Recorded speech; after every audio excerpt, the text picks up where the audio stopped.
Oke teman-teman, di video kali ini konsep videonya memang sengaja saya bikin agak beda dari konsep video yang biasanya. Ini sengaja saya bikin buat jawab tantangannya teman saya, Bro Imam dari channel YouTube Touch for Life. Dia minta saya buat muncul lagi di depan kamera. Ya, sebenarnya kemarin-kemarin saya sempat muncul di depan kamera juga, tapi itu biasanya di konten-konten kolaborasi. Nah, kali ini buat jawab tantangannya Bro Imam, saya muncul lagi di depan kamera. Oke, Bro, udah saya jawab tantangannya. Kapan-kapan kita bikin konten bareng. Sebenarnya dari akhir tahun kemarin juga kita udah ngerencanain buat bikin konten bareng. Tapi ya karena banyak banget halangan dari sisi saya, karena saya harus nemenin istri mudik, harus banyak kerjaan di kantor yang nggak bisa ditinggalin. Bro Imam sendiri hari Sabtu libur, tapi saya hari Sabtu tetap kerja. Jadi oke lah, kapan-kapan kita bikin konten bareng, baik di channelnya Alba Project atau di channelnya Touch for Life. Oke, kita langsung ke pembahasan barang yang akan kita review sekarang. Nah, jadi selama ini saya bikin konten, saya nge-review itu selalu yang kita bahas itu IEM atau in-ear monitor atau earphone yang pakai kabel lah. Nggak pernah sama sekali kita bahas soal TWS atau True Wireless Earphone. Padahal kayak temen, saudara itu banyak banget yang nanya ke saya, rekomendasi TWS itu yang bagus tuh apa sih gitu. Tapi karena saya sendiri kemarin-kemarin nggak pernah sama sekali ngulik soal TWS, apa itu AAC, apa itu aptX, apa itu ANC, apa itu INC. Nah, saya kemarin ya tahu sih, tapi nggak terlalu ngulik soal itu. Apalagi ditanya soal TWS yang bagus itu apa, saya nggak tahu. Paling saya cuman sesekali minjem TWS-nya punya temen, dicobain bentar, punya teman kantor, nyobain bentar nggak bagus, nyobain bentar nggak bagus. Belum pernah sama sekali nemuin yang bagus. Nah, tapi yang kali ini saya punya pengalaman baru, nemuin TWS yang menurut saya bagus. Umi, paling ya beberapa kali aja, sesekali pinjem TWS-nya temen. Ketika temen kantor bawa TWS, saya cobain pinjem, saya dengerin buat dengerin 2 atau 3 lagu. Belum pernah nemuin yang bagus. Atau ya belum pernah nemuin yang apa ya, yang bisa memenuhi ekspektasi kecil saya untuk sebuah TWS. Nah, tapi kemarin ada satu pengalaman yang menurut saya ini jadi pengalaman baru saya, dan saya baru nemuin ternyata ada TWS di bawah harga 200 ribuan yang bagus. Bahkan saya kira TWS itu harganya di atas 300 ribu. Dan ternyata pas saya cek di marketplace baru ketahuan harganya ternyata nggak nyampe 200 ribu. Ada yang jual bahkan cuma 170 ribu di marketplace lokal di Jogja. Sebenarnya itu kemarin ceritanya karena teman saya ada yang mau nyobain IM saya, karena emang dia nggak pernah pakai IM, biasanya dia cuma pakai earbud Vido earbud, dan dia pengen nyobain IM saya. Ya udah, saya bawain IM saya beberapa, dia nyoba, dia keracunan sama IM saya. Ternyata dia juga pas waktu itu bawa TWS yang katanya nggak pernah dipakai. Akhirnya ditawarin ke saya cobain dong, dan ternyata saya baru nemuin TWS yang bikin saya impress itu di waktu itu. Akhirnya teman saya nawarin saya buat dibikin review aja TWS-nya, dibawa aja gitu. Tapi karena TWS-nya sama dianya juga udah nggak pernah dipakai, ya udah saya tawar aja, barangkali boleh saya beli aja gitu. Nah, ternyata boleh dibeli. Dan akhirnya ini TWS 1 ini jadi TWS pertama yang saya beli. Dan ini jadi TWS pertama saya. Oke teman-teman, ini review saya untuk TWS dari Anker Soundcore R50i. Kita balik lagi ke meja rumput kayak biasanya.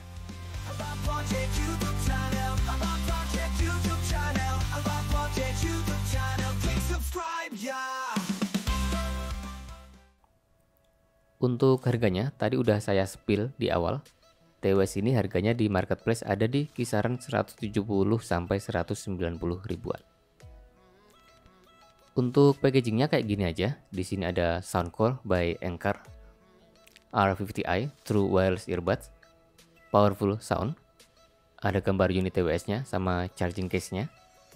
Terus di sini ada bass up. Yang sini ada 22 preset equalizers, IPX5 waterproof, sama 30 hours playtime. Sedangkan spesifikasinya ada di belakang sini. Nanti kita detailkan spesifikasinya. Sekarang kita ke isi kelengkapannya dulu. Isi kelengkapannya dari paket pembeliannya standar aja.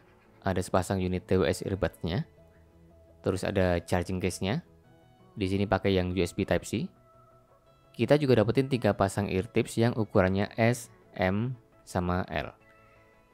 Selain itu kita juga dibawain kabel USB-A to Type-C buat ngecharge-nya. Sama 1 tali atau strap buat gantungan atau pegangan di tangan kayak gini. Terus kita juga dibawain 2 kitab-kitab manual book. Kayak gini. Untuk spesifikasinya, sekarang coba kita detailkan. TWS ini modelnya in-ear earbuds, pakai ear tips, bukan yang modelnya half ear kayak AirPods kayak gitu. Untuk drivernya dia pakai dynamic driver, single dynamic driver yang diameternya 10 mm.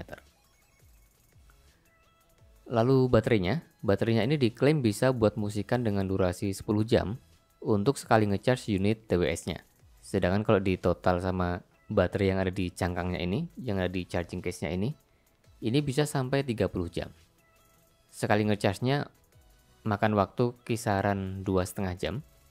Atau klaimnya dari Anker sendiri, ngecharge R50i ini selama 10 menit aja udah bisa buat musikan dengan durasi kurang lebih 2 jam.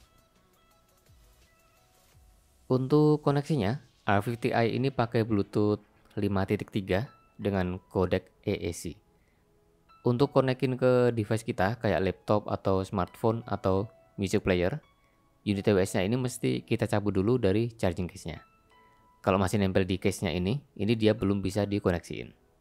Ini beda sama TWS saya yang Nokia, yang begitu charging case-nya dibuka aja, itu udah langsung bisa connect. Terus untuk proteksi, dia udah ada sertifikasi IPX5, yang artinya dia punya proteksi untuk tahan sama semprotan air bertekanan rendah dari segala arah. Buat hujan-hujanan juga bisa, harusnya sih masih aman-aman aja. Tapi saran saya, jangan untuk celup-celupan atau untuk dibawa berenang. Ya terlalu beresiko aja sih. Kecuali emang udah siap sama resikonya. Soundcore R50i ini juga udah support sama aplikasi Soundcore. Yang di sana kita bisa milih preset equalizer-nya, jumlahnya ada 22 preset. Kayaknya masih jarang banget ya ada TWS di harga di bawah 200 ribuan kayak gini yang udah ada support aplikasinya. Saya punya TWS Nokia E3100 Plus ini juga yang harganya sama. Belum ada dukungan aplikasinya. Di aplikasinya ini juga kita bisa ngatur touch controlnya. Kalau saya sendiri suka ngaturnya dibikin kayak gini. Sentuh yang kiri 1 kali buat ngecilin volume suara. Terus yang kanan buat besarin suaranya. Lalu sentuh 2 kali di kiri untuk previous song. Terus yang kanan klik 2 kali ini untuk next songnya. Lalu sentuh tahan, baik yang kanan ataupun yang kiri, ini bisa buat nge-pause sama nge-play. Nah, selain itu teman-teman yang butuh voice assistant juga bisa diatur sendiri di sini. Ada juga fitur Find Device buat bunyiin TWS-nya, barangkali nanti TWS-nya keselip di mana gitu atau kita lupa naruhnya. Kita aktifin fitur Find Device ini, nanti TWS-nya akan bunyi kayak gini. Untuk fitur yang terakhir, di sini ada Gaming Mode. Ini buat ngurangin latency sama bikin suara step lebih kedengeran ketika kita main game. Di sini saya coba buat main game Call of Duty Warzone seadanya karena emang saya sendiri juga bukan gamer. Yang saya rasain di sini untuk main game, latensinya masih ada sedikit. Jelas, enggak se-real time kayak IM yang pakai kabel, tapi masih sangat acceptable. Main game masih nyaman di sini, bahkan sebelum saya nyalain gaming mode-nya. Kalau gaming mode-nya dinyalain, latensinya lebih pendek lagi dan lebih mendekati real time. Tapi untuk gaming yang kompetitif, saya sarankan sih tetap pakai IM atau earphone yang berkabel aja, biar bener-bener dapetin zero latensinya. Cuma udah beda lagi pengalamannya kalau kita pakai TWS ini buat main kayak real drum kayak gitu. Latency sekecil apapun di real drum itu memang bakalan ngaruh banget di pengalaman kita waktu main. Dan saya sarankan buat main real drum kayak gini, mending pakai IM atau earphone yang pakai kabel aja. Kalau pakai TWS kayak gini ya delaynya udah langsung bikin nggak enak. Nah, itu tadi semua fitur-fiturnya teman-teman. Sekarang kita bahas gimana build quality-nya. Jujur aja, saya belum banyak ngulik soal build quality sebuah TWS, terutama di harga seginian. Tapi sejauh yang saya rasakan di pemakaian kurang lebih hampir 3 minggu ini, baik unit earbuds TWS-nya maupun charging case-nya punya material yang solid dan dominan sama warna doff. Jadi nggak gampang kotor sama noda sidik jari, walaupun sering kita bawa-bawa, sering kita pegang-pegang kayak gitu. Saya juga nggak nemuin baret-baret atau dent baik di earbud maupun di charging case-nya. Dari ear tips-nya juga selama pemakaian nggak ada masalah, belum ada yang sobek atau apa gitu. Teksturnya juga lembut, nggak kaku, dan nggak bikin iritasi di telinga. Charging case-nya juga engsel buka tutupnya juga cukup kuat, nggak goyang yang gimana-gimana. Terus selama pemakaian juga nggak ada kendala sama sekali di pengecasannya. Lalu untuk fittingnya, di telinga saya berasa nyaman-nyaman aja, kegedapannya terbilang bagus, bentuknya cukup ergonomis, ditambah sama ear tipsnya yang punya seal yang bagus juga. Jadi secara passive noise cancellingnya juga terbilang bagus. Bahkan lebih bagus dari beberapa IM saya yang harganya jauh lebih mahal. Begitu kepasang di telinga, langsung dapat nyamannya dan langsung banget dapat suasana yang sunyi. Nah, meskipun begitu, saya juga nggak ngerasain yang telinganya jadi sakit atau gimana-gimana atau drop reflex. Jadi kekedapannya dapat, kenyamanannya juga dapat banget. Saya juga nggak ngerasa takut unit earbuds-nya ini bakal lepas atau jatuh waktu dipakai buat jalan. Karena ya emang fit banget di telinga saya. Kenceng aja rasanya, nggak mudah lepas. Nah, di sini saya pakai ear tips yang ukurannya M. Mungkin teman-teman akan berbeda kebutuhannya. Bisa jadi ukuran L yang lebih kenceng, bisa jadi ukuran M atau L kebesaran, ukuran S malah yang paling nyaman. Dicoba-coba aja karena di sini ada 3 pasang ear tipsnya, S, M, sama L. Untuk sound quality atau kualitas suaranya waktu dipakai untuk dengerin musik. Nah, ini sekalian saya kasih disclaimer, terutama buat teman-teman yang memang udah ngikutin channel ini dari lama. Karena emang ya dari dulu sampai sekarang kebanyakan yang kita bahas itu kan in-ear monitor ya. Nah, di sini saya nggak akan terlalu jauh ngebandingin sama in-ear monitor. Nggak akan terlalu jauh ngebandingin TWS ini sama in-ear monitor. Karena menurut saya ya, di harga yang sama, saya masih ngerasa kalau in-ear monitor yang pakai kabel suaranya masih kebanyakan masih lebih bagus dari TWS manapun yang pernah saya coba. Sekali lagi, di harga yang sama.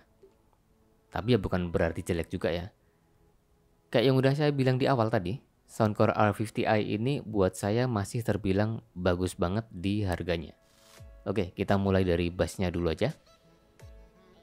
Untuk bassnya, R50i ini punya presentasi bass yang ngebuk, nonjok, nampol, dan impactnya berasa dalam. Untuk teman-teman bass head yang suka sama bass, harusnya ini bisa bikin puas sih. Tapi walaupun bassnya segede ini, presentasinya tetap bisa bersih.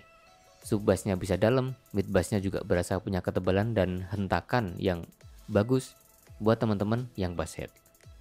Baiknya lagi, kontrol bassnya juga terbilang bagus dan enggak terlalu bikin frekuensi lain kayak vokal atau treble itu jadi berasa mendem. Cuma emang kalau bicara soal transition speed atau kecepatan bassnya, terutama buat ngejar detailnya, ketukannya, double pedal atau double kick drum di musik-musik metal, ini saya kategorikan sebagai ya agak lambat lah. Atau sebenarnya enggak di semua lagu berasa lambat, enggak di semua lagu metal berasa lambat. Di kebanyakan lagu-lagunya Trivium atau Dragon Force yang memang dari mastering musiknya juga udah ngasih bass yang tight, ya detailnya masih lumayan enak di Soundcore R50i ini walaupun kick drumnya gesit banget. Tapi kalau yang kayak kebanyakan lagu-lagunya Avenged Sevenfold atau Versailles. Nah, di sini ketukan double kick drumnya agak berasa ngeblur. Sedangkan untuk lagu-lagu kayak pop, rock, lagu-lagu K-pop mau yang solo atau yang grup, terus lagu-lagu dangdutan apalagi, bassnya R50i ini terbilang satisfying atau bisa memuaskan banget. Terutama untuk saya ya. Untuk mid dan vokalnya, R50i ini punya presentasi yang warm, agak mundur, tapi enggak berasa terlalu mundur. Presentasinya tetap bisa bersih walaupun memang instrumen dan area vokal atau area mid ini berasa agak tebal.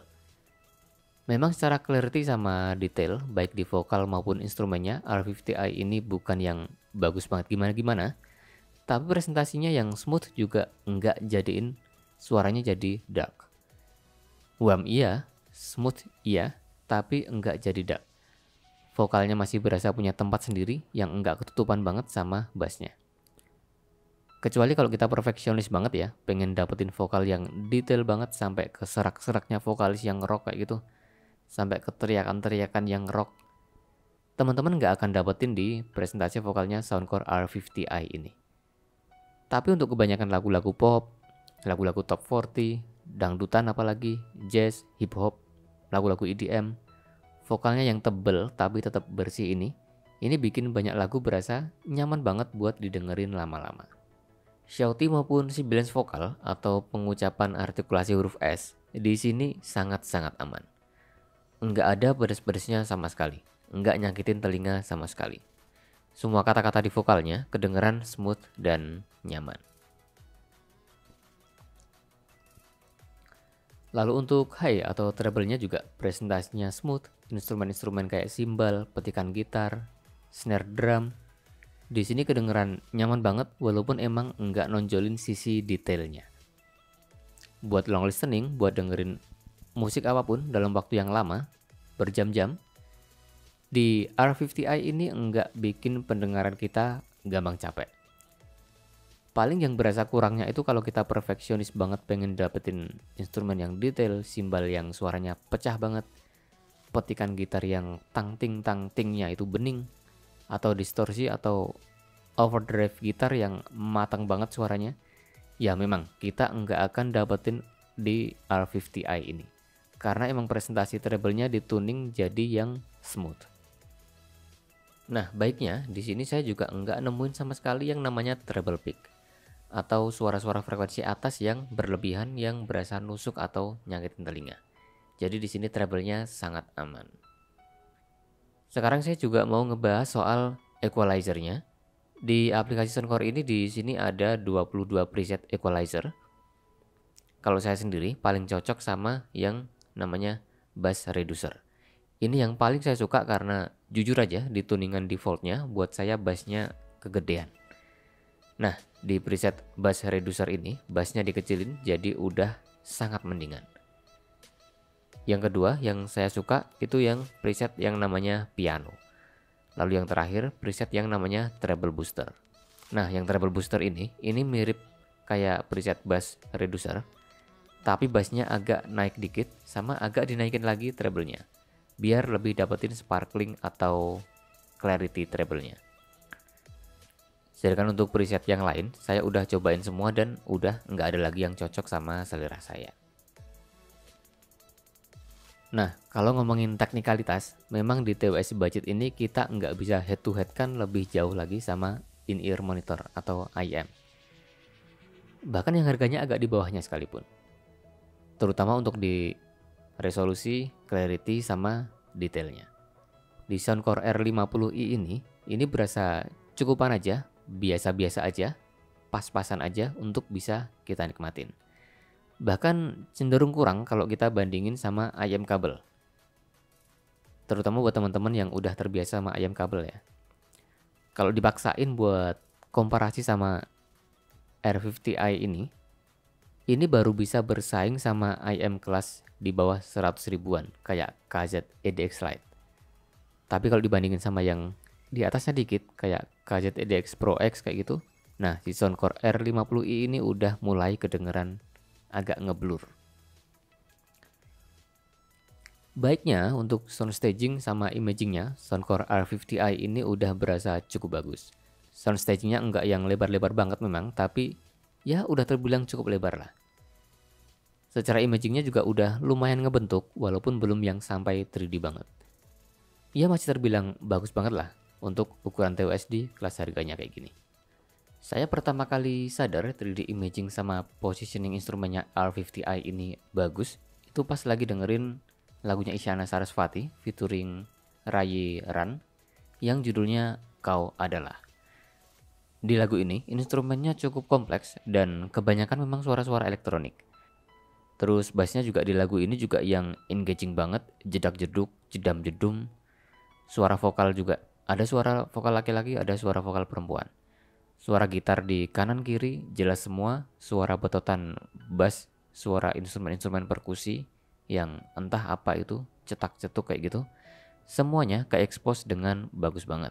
Positioningnya juga bagus, kanan kiri, kanan agak atas, kiri agak bawah. Itu keisi semua sama instrumen. Cuma emang nggak terlalu luas dan memang agak berasa kosong aja di belakang kepala. Dan ini masih sangat-sangat wajar, bahkan di IM yang harganya jauh lebih mahal. Nggak semuanya bisa bener-bener 3D muterin kepala. Untuk separasi instrumennya, saya rasain juga ini terbilang lebih bagus daripada beberapa TWS yang udah pernah saya cobain sebelumnya. Pemisahan instrumennya udah cukup bagus walaupun jarak antar instrumennya enggak yang bener-bener lega. Sekarang untuk jarak antara HP ke earbudsnya, di sini saya pakai HP Infinix Note 30 yang Bluetoothnya versi 5.0 atau 5.1, saya belum dapat info jelasnya. Jarak terjauh yang saya dapetin adalah sekitar 30 langkah kaki saya. Kalau katakanlah satu langkahnya 1 meter, ya berarti kurang lebih jadinya 30 meter. Di kira-kira langkah ke-18, ada terjadi sempat sedikit sendat, sekali aja. Cuma 1 atau 2 detik lah, habis itu nyambung lagi dan koneksinya bagus lagi. Nggak yang jadi jelek atau gimana-gimana.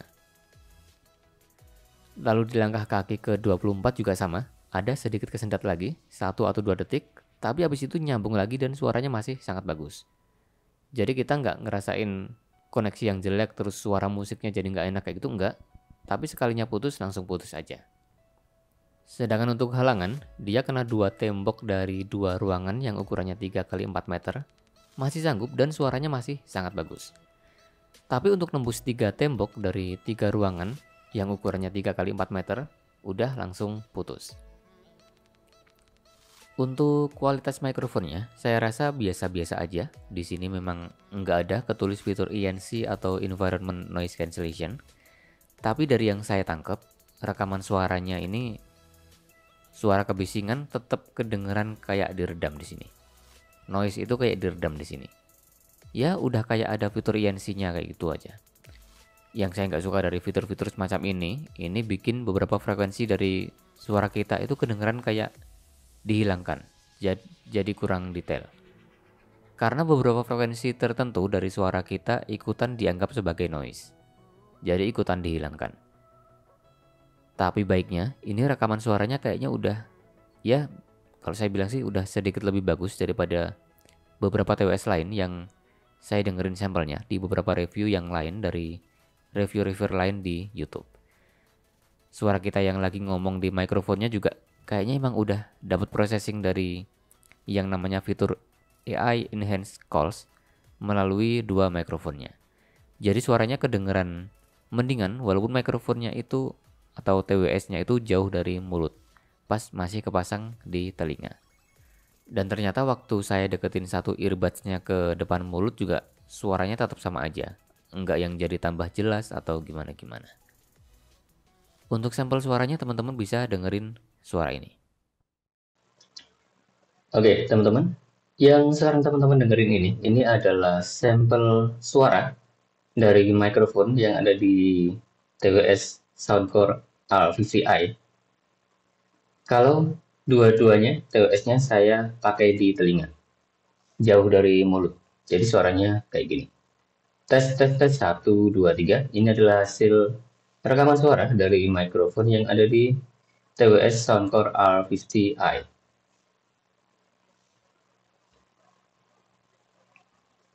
Sedangkan kalau satu TWS-nya atau satu mikrofonnya saya dekatkan ke mulut, suaranya jadi kayak gini.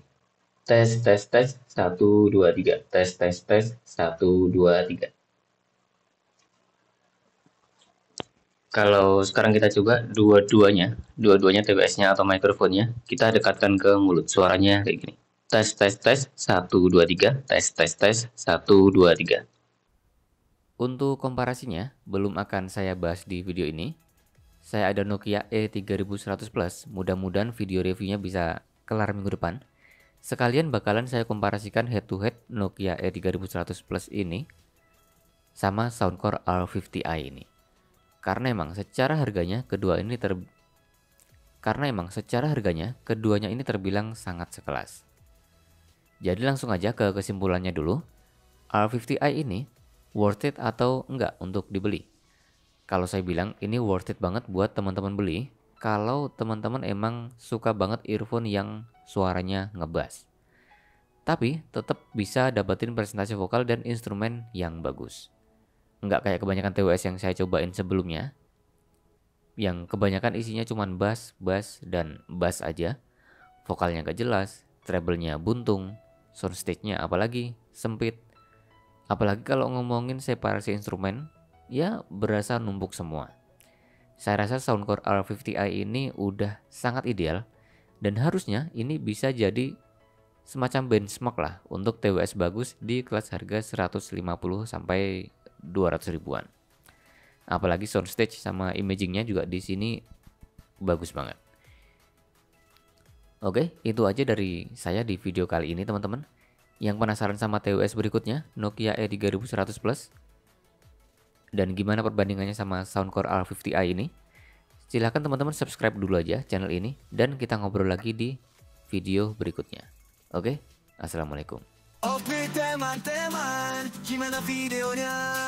Jangan lupa subscribe ya, nyalain notifikasinya. About Project